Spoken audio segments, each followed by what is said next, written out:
그 다음에 속량, 구속이죠. 이것은 전적인 타락으로 말미암아 인간이 구속을 필요하다. 이 구속이라는 것은 아폴리트로시스라는 것으로 속전을 주고 대사는 것인데요. 구속이 필요한 건 뭐냐? 인간이 타락했다 그러는 거예요. 타락했다. 인간이 타락했는데 인간이 타락했다는 것은 틀리지는 않아요. 그런데 뭐라고 하냐면은 전적인 타락이라고 얘기를 하고요. 전적인 무능력이라고 얘기합니다. 전적인 타락은 절반은 맞고 전적인 무능력은 틀렸습니다. 교리가.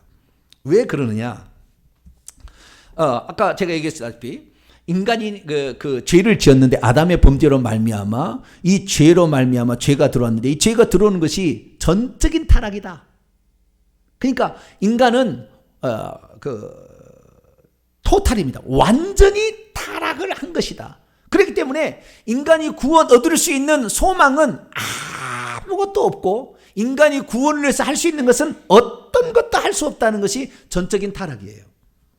그래서 하나님께서 우리를 위해서 구원자를 보내주신다라는 겁니다. 그건 맞죠. 그런데 인간이 전적인 타락이었느냐? 그 전적인 타락을 어디서 가냐면은 로마서 3장 10절의 구절을 가지고 이제 그 얘기를 합니다. 자, 거기를 잠깐 보실까요? 오늘은 전체적인 아웃라인만 제가 이 말씀을 드리는 겁니다.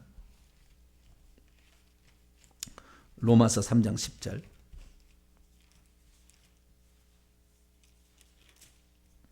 이 구절을 가져와 가지고 전적인 타락을 얘기해요.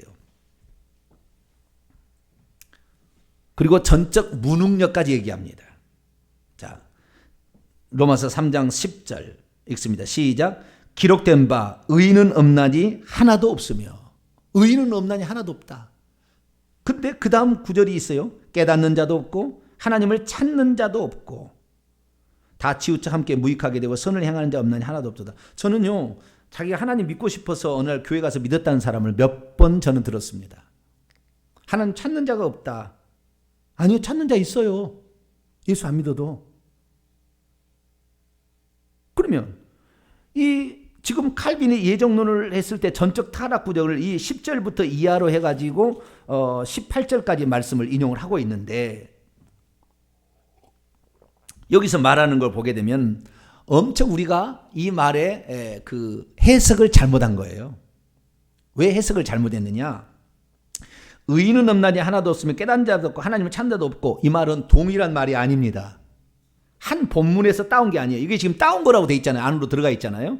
따온 말씀인데 그 니은이라고 돼 있죠. 의인은 없나니 하나도 없으며 니은이라고 돼 있죠. 그 다음에 니은 밑에 뭐라고 돼 있는 게 있나요, 없나요? 없죠. 니은에서 따온 말을 계속해서 따온 것처럼 이렇게 돼 있잖아요. 그죠? 시편 14편 1절 이하나 53편 1절 이하를 따온 거라고 돼 있잖아요. 그러나 시편 14편 1절이나 53편 1절을 보면 의인은 없나니 하나도 없다는 말이 안 나와요. 한번 열어볼까요? 시편 14편 1절.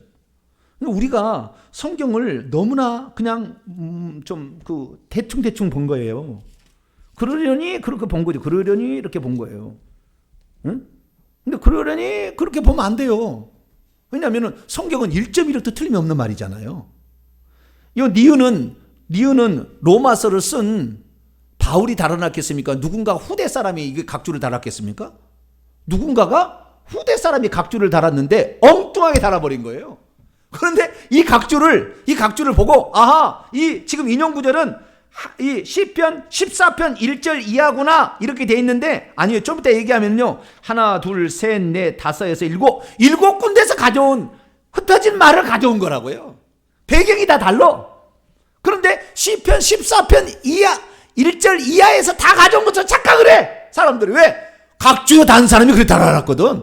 각주 단 사람이 실수한 걸 몰라. 그렇게 모르니까. 자, 시편 14편 1절 읽습니다. 1절에서 3절까지 읽습니다. 시작. 어리석은 자는 그 마음에 이르기를 하나님이 없다 하도다.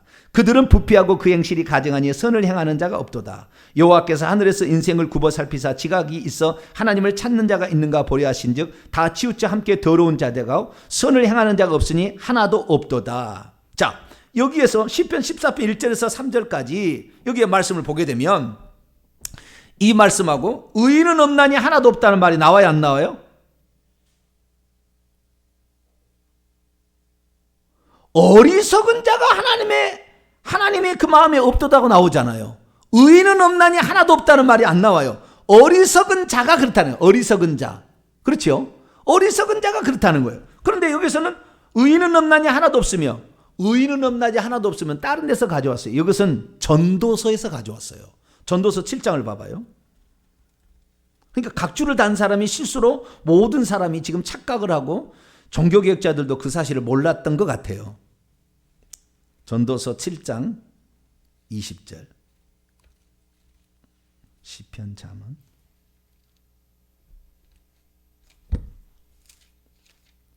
(7장 20절) 읽습니다. 시작. 선을 행하고 전혀 죄를 범하지 아니하는 의인은 세상에 없기 때문이다.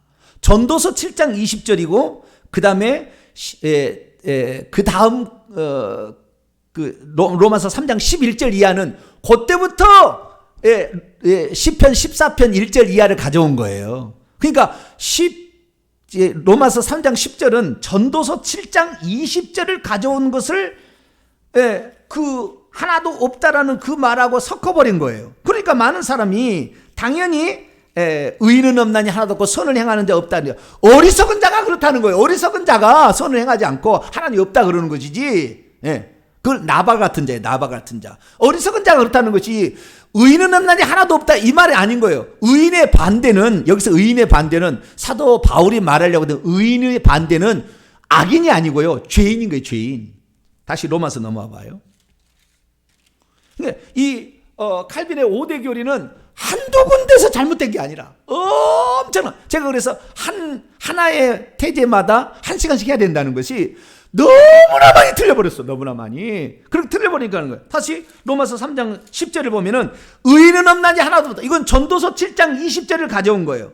그러면 왜 의인은 없나니 하나도 없냐 했냐면은 9절, 지금 3장 1절부터 9절까지 했던 것에 대한 근거를 대려고. 근데 그 결론은 9절이에요. 9절 말씀에 대한 근거를 대려고 10절부터 뭔가를 지금 가져다가 쓴 거, 구약 성경에 가져다 쓴 거예요. 9절은 뭡니까? 9절 읽어봅시다. 시작. 그러면 어떠하냐? 우리는 나으냐? 결코 아니라 유대인 헬라인이나 다 죄 아래 있다고 우리가 이미 선언하였냐? 기록된 바 의인은 하나도 없으며. 그러니까 모든 사람이 다 죄인이다 라는 것을 설명하려고 9절을 끌어온 거예요. 9절을 끌어왔어요. 전도서 끌어오고요. 10절은 전도서 7장 20절이고요. 11절은 시편 14편 2절이고요. 12절은 시편 14편 3절. 13절은 시편 5편 9절, 시편 140편 3절. 14절은 시편 10편 7절. 15절부터 16, 17절까지 시편 59편 7절. 18절은 시편 36편 1편. 여러 군데서 끌어온 거라 이 사람이 죄인이라는 것을 하기 위해서. 그런데 구약에 죄인이라는 것을 하는데 어떤 사람이 죄인이냐? 죄를 짓고 있는 사람 하나를 끌어왔는데 악인 하나를 끌어왔어. 나발 같은 자를, 어리석은 자, 이걸 끌어왔어요. 그래서 나발 같은 자는 하나님이 없다고 하지. 여러분, 이 세상에 사는 사람은 선을 행하는 자 하나도 없다. 아니에요. 예수 믿는 사람 중에 선을 행하는 사람이 얼마나 많은데,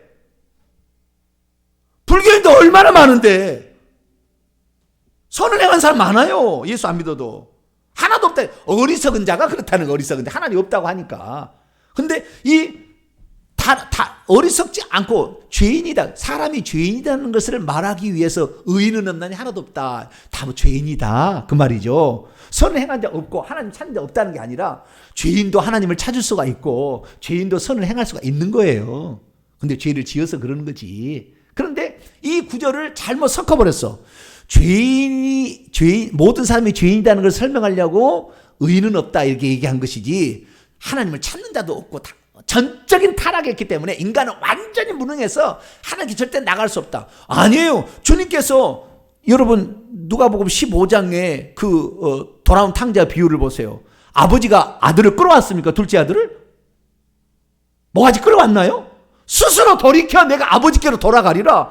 인간은 그럴 수 있다고 말이에요. 인간은. 왜? 하나님께서 성령으로 감동을 해서 자신의 죄인임을 깨닫게 하면은 나는 주님께 가야 되겠다 이렇게 생각한다 그 말이에요. 성령이 우리에게 도와주시면 어떻게 해요? 자기 스스로가 죄인인 것을 알고 하나님께 나오는 사람이 있다니까요. 그러니까 하나님이 다 해주는 게 아니라고. 그런데도 하나님이 다 해준다. 인간은 전적인 무능력에서 아무것도 할 수 없다. 아무것도 할 수 없는 사람이 아니에요. 주님까지 나올 수는 있고요. 주님의 구원의 초청에 믿습니다라고 반응할 수는 있는 거예요. 그래서 제가 늘 얘기하는 것이 마태복음 10장에 나오는 거예요. 인간은 뭐요? 상한 갈대요 꺼져가는 심지다. 인간은 가만두면은 상한 갈대요 꺾어져서 죽을 거예요. 지금 죄인이기 때문에 타락했기 때문에 죽어갈 거예요. 그러나 성령께서 다 와서 붙잡아 주면은 자기가 죄인인 걸 깨닫고 주님을 붙잡을 수는 있다. 꺼져가는 등불입니다. 심지나 등불이나 비슷한데 좌우지간 꺼져가는 등불이에요. 꺼져가 점점 떨어가. 심지가 달아서 점점 없어져가. 그런데 주님 성령께서 기름을 쫙 심지를 쫙 올려주면 다시 활활 타오를 수 있는 것이 인간이에요. 그러니까 인간은 전적 타락이 아니고 하나님이 우리를 구원으로 초청해 부르시면 응할 수 있을 정도는 되는 거죠. 그런데 전적인 타락이니까 하나님이 알아서 다 하는데, 그래서 주권이 하나님께 있기 때문에 너는 멸망으로 예정해, 너는 군소리 말어, 너는 천국으로 예정해서 너는 감사해, 이런 식이래요. 그래서 하나님 폭군을 만들었어요. 그렇지 않습니다. 하나님은 마태복음 22장의 관점으로 모든 걸 보시면 됩니다. 마태복음 22장 관점은 무엇입니까? 하나님의 구원의 전국은 예비되어 있습니다. 다 구원으로 들어오라고 합니다. 그러나 먼저 유대인들 메시아를 낳았기 때문에 그 민족을 먼저 사랑하셔서 먼저 초청해서는 안 온다는 거예요. 너 안 오면 그대로 가라는 거예요. 자유주의를 존중하는 거잖아요. 그리고 이방인이랄지라도 나도 구원 받을 수 있는, 그래 너는 오라는 거예요. 그래서 주님께 나오는 것, 주님을 믿는 것, 자신의 죄를 회개하는 것은 다 우리의 책임이 훨씬 더 강해요. 우리에게 다 우리가 하는 건 아니에요. 믿는 것도 믿을 마음을 주시고, 회개도 회개할 마음을 주시고, 주님께도 나아갈 마음을 주시는 거지만 우리의 책임도 거기에 들어있는 거죠. 그런데 그것을 전부 간과시켜버리고 전적인 하나님의 은혜니까 너는 군소리 말아라, 이렇게 돼버리는 거예요. 그래서 지금 이 문제는, 이 자유주의 문제나 이런 문제들은, 결국 구원 예정론의 문제는 인간을 너무나 나약한 존재, 완전히 그냥 타락한 존재로 만들어버려서 그냥 하나님의 절대 주권을 강조한다가 하다가 완전히 인간은 아무것도 아닌 존재가 돼가지고 하나님 다 알아서 하는 것으로 그렇게 했는데, 그것은 아니다. 그래서 이에 관련된 이 성경 구절이 한두 군데가 아니라 한 시간씩 있으니까요. 제가 이 부분에 관하여 과거 했던 설교가 한 시간씩 된 설교들이 있습니다. 내가 리플로 다 달아놓을 테니까 이 뒤에 있는 한 챕터씩 무조건적인 선택, 제한 속죄, 이렇게 한 챕터 다 들어보세요. 다 들어보시게 되면 얼마나 성경을 위배하고 있는가, 이게 다 나옵니다. 그래서 그렇게 해서 우리가 하나님의 구원 예정은 누구든지 복음을 듣고 자기가 회개하고 예수 믿기로 결정한 자가 구원받기로, 하나님 구원하기로 예정해 놨었다. 그래서 내가 회개하고 믿으면 예정 안으로 들어간다 라는 사실을 믿게 되기를 간절히 바랍니다. 거룩하신 하나님 감사합니다. 오늘 하나님 여러 가지 말씀들을 우리가 나눴습니다. 그러나 어떤 것은 앞뒤가 맞지 않는 상황도 있었지만, 그러나 하나님 이 주님께서 우리에게 어떻게 구원을 예정하셨는지는 듣게 하시니 감사합니다. 하나님, 우리가 진정으로 하나님 우리를 구원받기를 원하신다는 걸 알고 우리가 스스로 내가 죄인임을 시인하고 예수 그리스도의 구원의 초청을 받아들이고 날마다 회개하여서 이 구원을 이뤄가는 저희들 되게 해 주옵소서. 우리 주 예수 그리스도의 이름으로 기도하옵나이다.